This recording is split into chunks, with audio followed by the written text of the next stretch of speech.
sayop din ang akong formula nga isigi guwali kanang moingon ko unsay atong ihatag nga dili na ta mangayog bayad or unsay atong ipanghatag or unsay atong gibiyaan tungod og alang sa Ginoo basla niya gatusan kapilo. Ang tinuod di ay labaw sa usa ka gatos kapilo. Mao din ay sakto. So ibaw sa Ginoo nato more than 100 times. Mutuo mo dili. Hinayag tingog. Mutuo dili. Very good children. Nya ang tanan ro ninyong kwarta ihog ninyo sa kolekta dili. Ihog dili. Awa na hilom na. Nito man ka. Sa to pa dili kita managana paghatag. Why limit ang paghatag? Hutdon gid natog hatag. Di ba? Kay biyaan gud ang tanan, matod pa ni Jesus, biyai ang tanan. Nya ayaw kabalaka kung imo nang biyaan ang tanan, total ibalik man na niya, sobra pa sa gatusan kapilo. Muna nga kanang moingon bitaw ko nga wa gi taong manggihatagon nga nagkalisod-lisod. Pangita mo og taong manggihatagon nga nagkalisod-lisod. Naa di ay. Ha? Wa gyud. Unsa may ilhanan sa tao nga naglisod, daghag problema, magsigig pangutkots o magngislo ang naong, bugat ang bation, magsigig kabalaka, magsigig karatol. Mao nay mga tao nga nagkalisod-lisod. Naidaghan kayo nga dagko kay balay, naay millions, naay billions, naay nindot kay sakyanan, pero nagkalisod-lisod.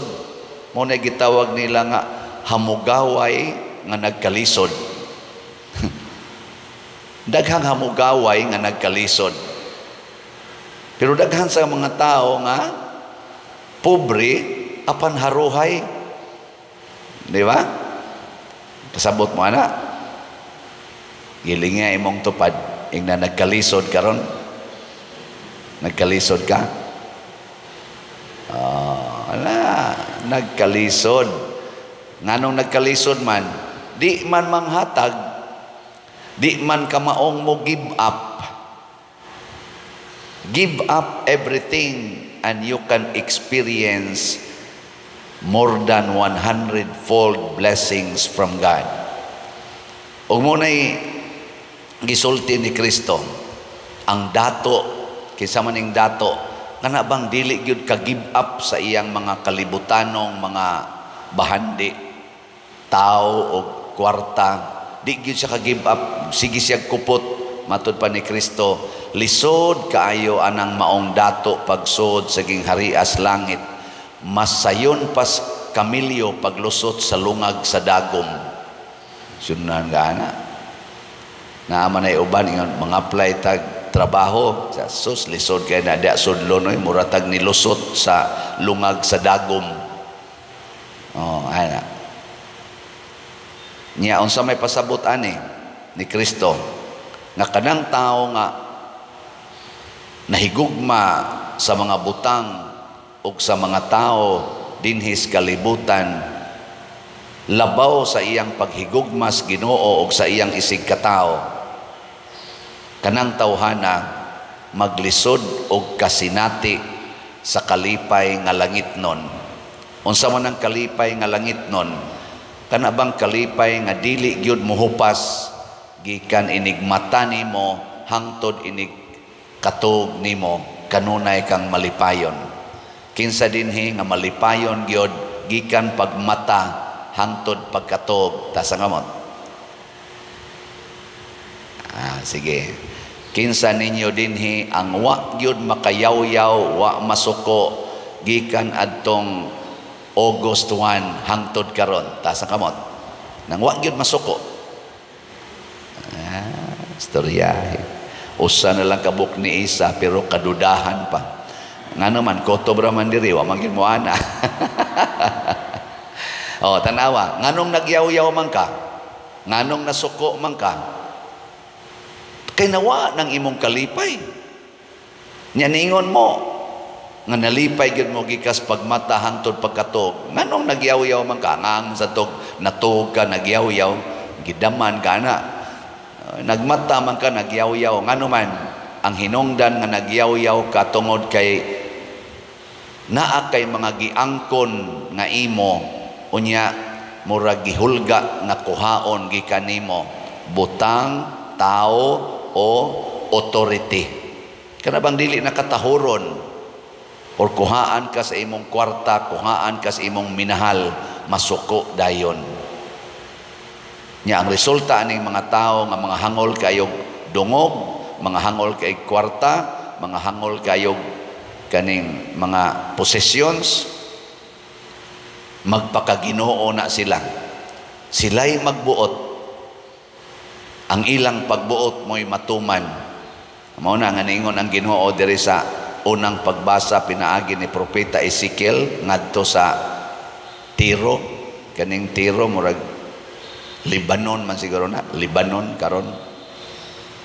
Ang iyang gisulti, nagpakadiyos ka, garboso na kay kastanan, tungod kay bright kay kastanan, murag nahibaw-an nimo ang tanang butang, unya negosyante kay ka, misamot kadako ang imong kwarta, tanawa unya, ipasulong tikag mga kaaway nga bangis kayo, tanaw natog makaingon pa baka nga ako Dios kung nag-atubang nakas espada sa imong kaaway. Patyon ka murag iro. Ana. Sige, lingay mong tupad. Yung nasugot ka, maggubat ang Pilipinas o China. Yung nasugot ka, maggubat ang Pilipinas o China. Makigubat kita. Ha? Atong kontra, China. Sugot mo? Hindi. Risgado kita magsige ingong gubat tungod lang anang dagat na naingon diri sa unang pagbasa, ilubong ka dihas dagat. Siging ilog anang dagat, ilog anang dagat. Mura ra bag kinsay gahimos dagat? Kinsa may gahimos dagat, Pilipinas o China? Kay bawa mo demo ang Ginoo, kinsay gailog ros dagat, Pilipinas o China? Unya dili mo'y gahimo. Kinsay gahimo anang imong bana? Ikaw o ang iyang kabit?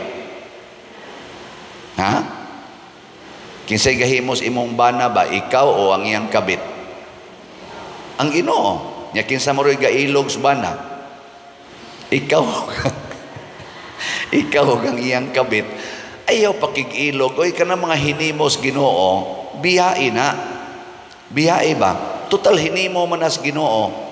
I-give up. Kadto lang imo, mo'y imo. Nya unsa may atong hinimo be? Unsay gihimo nato? Kanang ato gyud ba? Kanang dili gikas Ginoo. Naa di ay. Naa. Unsa man sala. Kitay gahimog sala. Nya ganahan ka magsigig kupot anang sala o dili? Dili. Ipag-give up man kis Ginoo ang iyang hinimo. Labaw na ng sala. I-give up ng sala. O, di ba? Mao na, give up everything. Munang niingon si San Pedro diri, kami Lord, unsa may among mapaabot, amo manggibiyaan ang tanan, ang sala, hasta ang among pamilya, hasta among balay, hasta among mga katungdanan, hasta ang among mga minahal, among gibiyaan, ang among mga pangita, gibiyaan na mo tanan, unsa may among mapaabot.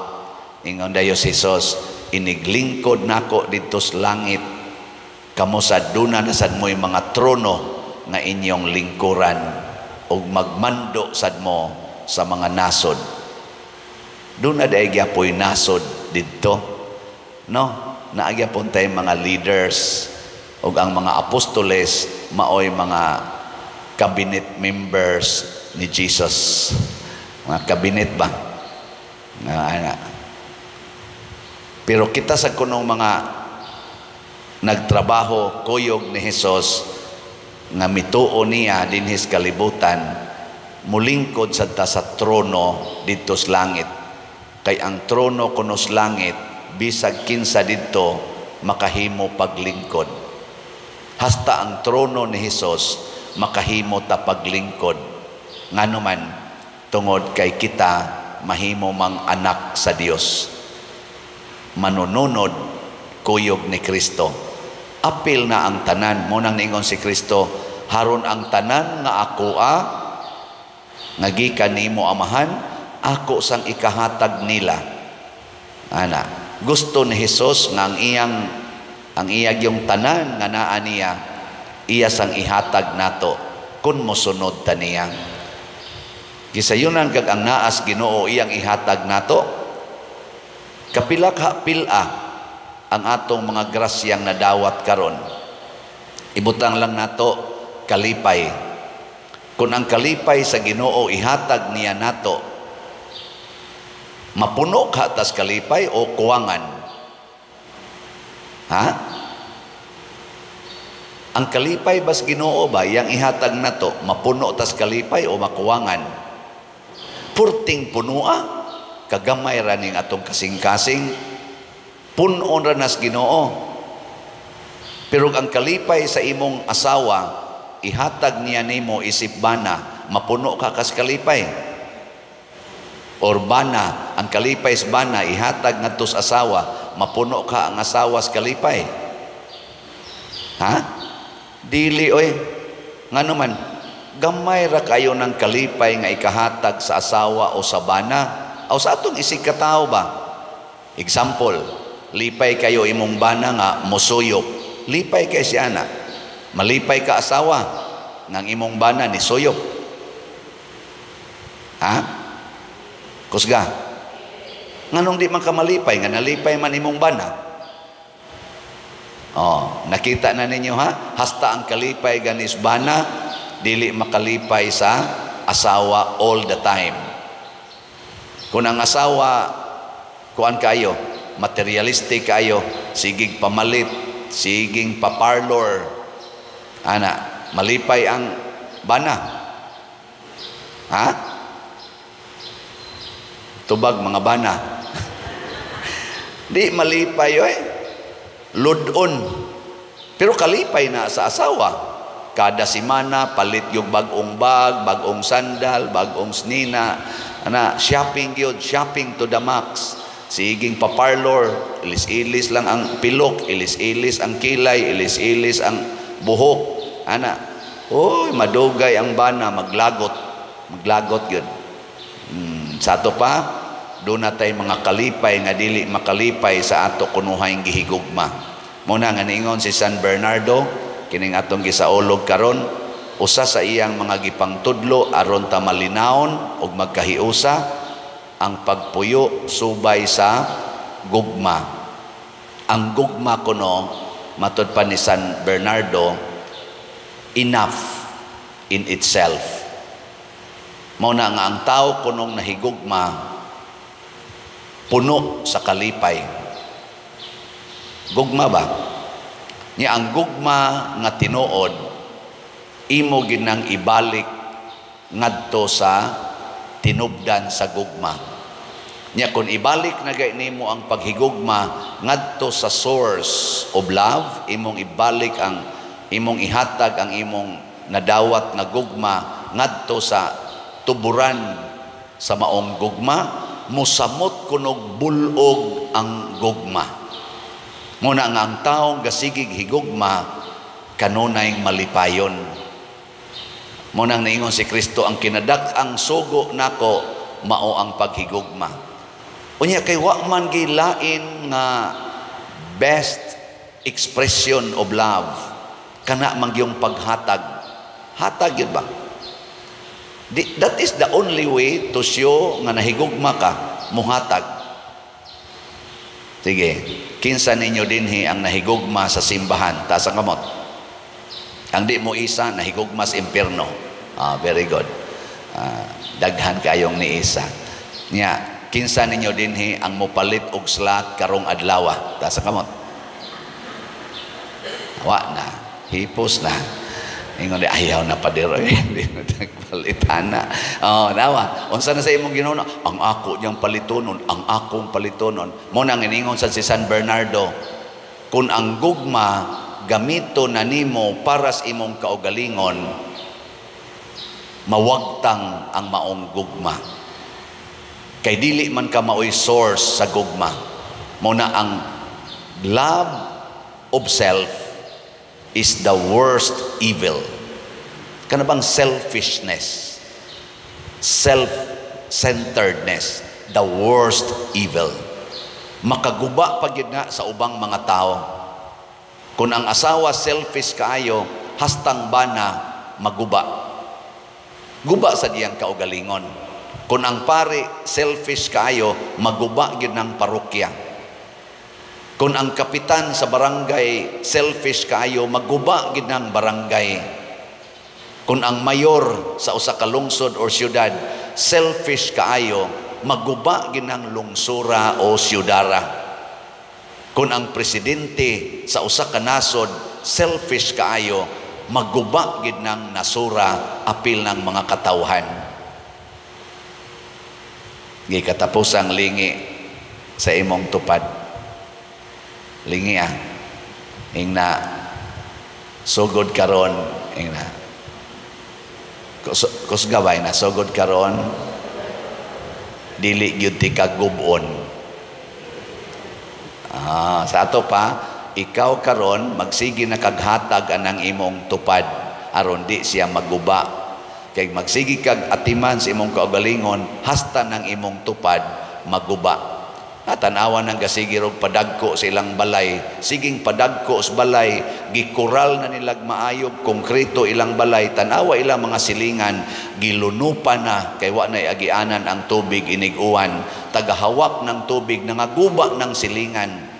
Tanawa karon ang ato mga dagko kayong mga subdivisions, gipangkural ang dagko kayong area, wa nay kalutsan ang tubig, asa padong ang tubig adto padong sa mga silingan nga way kural, gisanapan nas tubig.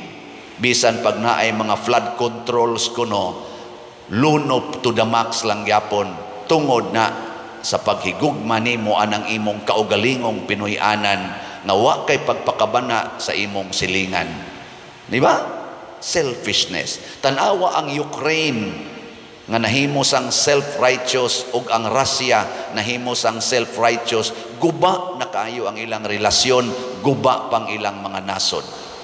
Tanawa ang Israel ug ang Hamas nga mga self-righteous kaayo, gusto yung tumanon ilang gusto, nangaguba na karon ang ilang mga gipangpuy-an labi na dito sa Gaza.